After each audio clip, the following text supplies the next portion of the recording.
So basically, I'm in August launching a new show. It's going to be called, very inventively, The Michael Brooks Show. Wow. How long did that take you to come up with? You know, ironically, it took a really long time because first you go through like a Trying million, ironic. Yeah, and none of them work. Right. And then at a certain point, in like a state of exhaustion and trying to like come up with like clever inversions of like Vibes Cartel songs, you're just like, Michael Brooks Show. I can't lie, man. I'm a sucker for Nation of Islam Obama. Me too. The arc of history bends towards Sharia. Yes. Yes. Sign me up for that, please. What problem would you, everything you're building here right now, right? Do you want the government to tell you how to do all these things and all the regulations that you got to have your electric thing this far from this and like all of that? The regulations like that for construction are important, though. You do have to make sure that people don't do stupid shit. But make sure generally, you don't have a power line that's near a water line. There's a lot of. But I would put most of that on the builders, though. They want to build things that are good. Now I get it. That's not true. Listen, people. People are going to build corners all the time. Like you have to have regulations when it comes to construction methods, or people are going to get fucked. They cut corners when there are regulations anyway. They do. They would cut a lot more if there weren't regulations. I'm not totally. You go to third world countries and look at construction methods. They're fucking dangerous. Yeah. That's why schools collapse on kids in foreign countries sometimes. You know, it's so silly to even, unfortunately, to have to talk about these little nonsensical things. Because I like talking about ideas, not about people. I never asked for more money. That's number one. I left. I told them. I can't believe he must not watch The Critics, right? Because if someone calls me out, rightfully so, for using some lame, tired argument, then I would be hyper aware of it and I wouldn't use that argument anymore. But he's still doing it. He's still saying ideas. I just want to talk about ideas. What are your ideas? I want to know what his ideas are. Well, I can't. My brain is still in recovery mode from taking in so many high-level, important ideas. Oh my God. Oh my God. Hit us again. Come on, go. I have to say that my brain is still in recovery mode from taking in so many high-level, important ideas. When did he say that? Was that recent? That was high-level, important ideas. It was within the last year, and it was referring to a live event he did with the Brett and Eric Weinstein.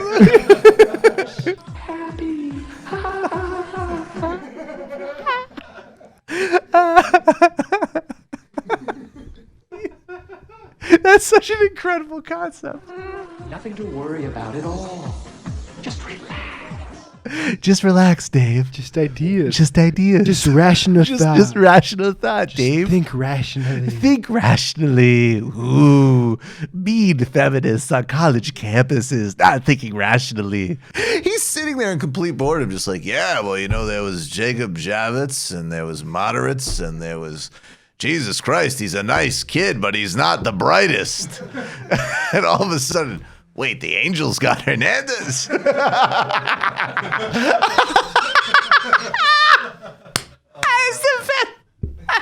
is your opinion on Brazilian Prime Minister Bolsonaro regarding... Can you just play that again? Can we just do that again? What is your opinion on Brazilian Prime Minister Bolsonaro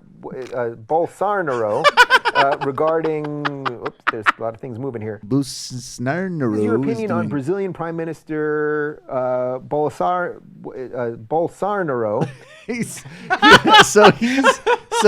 See, it's pretty good.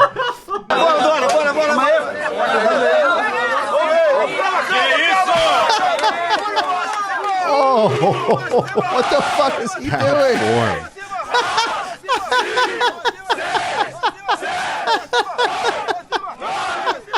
Talk about delusional. What a cuck. What a freak weirdo cuck. You know, Lula is older than him. He's a political prisoner. And you see him in those interviews. I have no doubt Lula could out-push up that motherfucker. All right, guys, it's Lula time. People ask me why I talk about this so much. I think, like, why would you talk so much about, I don't know, Nelson Mandela when he was in prison? It's extraordinary if you reach it how flimsy the evidence is. There's no evidence he ever lived in this apartment. There's no deed in his name. There's no confirmation. And that's all they got. For those who don't know, Talk about Lula's presidential legacy, Michael. Why was he so popular? He lifted 40 million people out of poverty. That's the top line. 40 million Brazilians went from being in poverty to basically being somewhere in the lower middle class. One of the reasons that I do think Brasilia is so important is because it's going to reflect and parallel other situations we face. This is a very meaningful interview, and I just request that as you watch and as you listen, please spread stories about what's happening in Brazil. Because, as we explained in that procedure before the United Nations, Judge Sergio Moro always had a political agenda. Do you think there was a U.S. role in the lawfare and political process against Lula and the Workers' Party? What I would say is that by the logic of things, I have the impression that, yes, there was. Right. But what's amazing about these leaks is that not only did the prosecutors, who of course in public were saying the evidence is overwhelming, the evidence is irrefutable, the evidence is undeniable, not only were they saying internally, we think the evidence is incredibly weak, we're not even sure we have a case against him. And I'm not talking about early on, I'm talking about like 3 days before they indicted him. I want to tape this. We're going to send this to some people in Brazil, is all I'll say. But we're going to do a Lula Livre, Lula finally Livre from the audience, please. Lula Livre, please, everybody. Lula Livre, Lula Livre, Lula Livre. Greetings from Philadelphia to Sao Paulo. Lula Livre.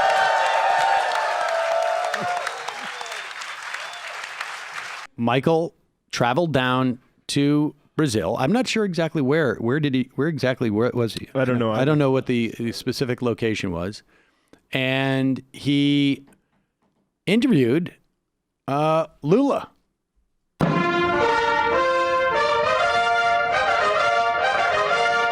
As Brendan described it earlier when we were before the show, this is like celebrating, like this is like when your friend has a baby. So congratulations to Michael. As you can see in this picture, he is ecstatic, and Lula looks a little bit nervous. You quoted a writer whose name I'm forgetting from Mozambique, to Glenn Greenwald, who said, when the people are afraid, they elect monsters to protect them.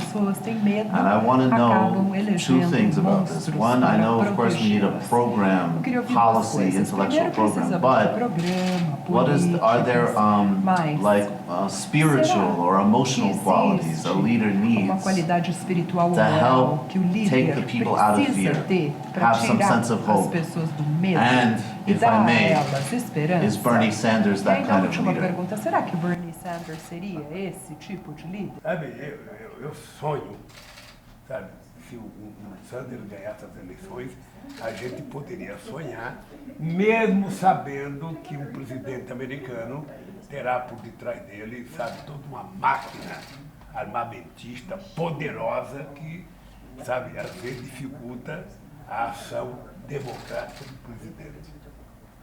Eu acho que governar um país, você só governa corretamente se você tiver definido na tua cabeça para que você quer ser governo, para quem que você quer governar e qual é o teu lado.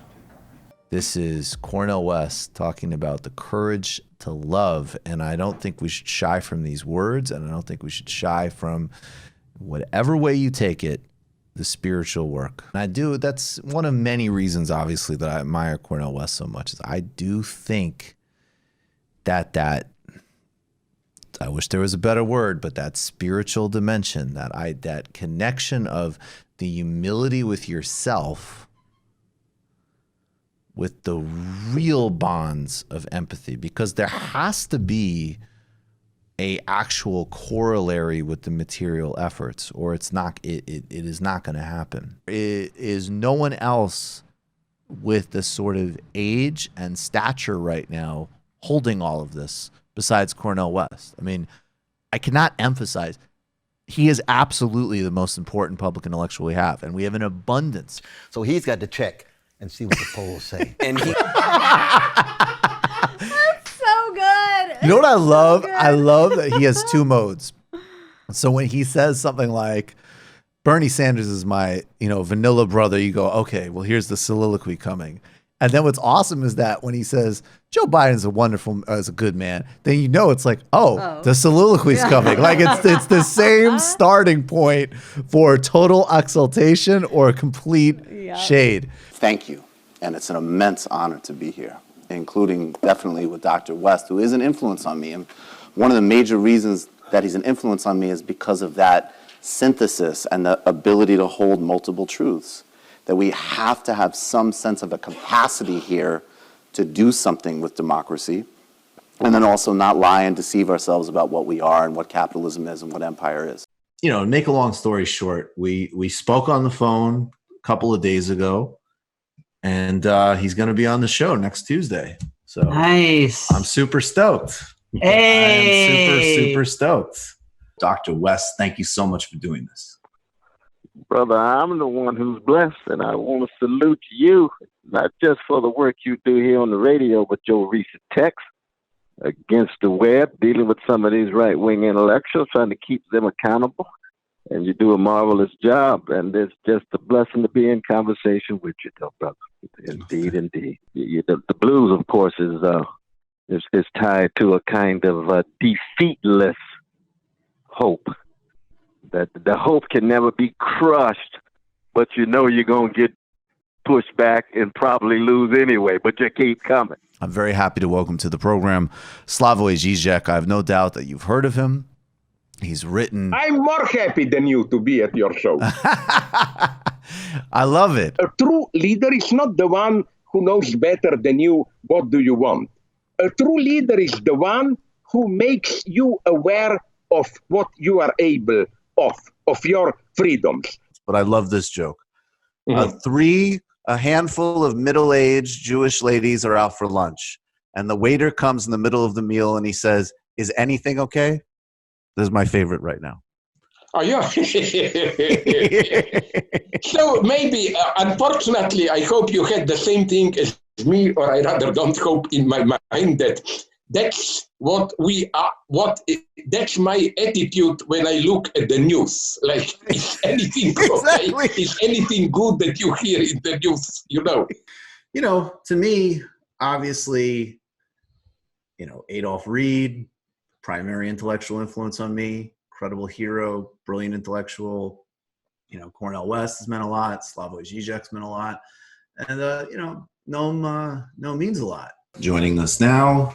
Very, very honored and happy to have him is Professor Noam Chomsky, who has been a public intellectual, linguist, activist for decades, and is author of course, many books, including Manufacturing Consent, co-author of that book, big influence on me and this show. One of the many pieces of activism that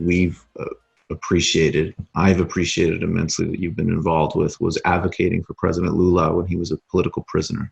And we were honored to cover it significantly on this show, and including using clips of yours explaining the situation.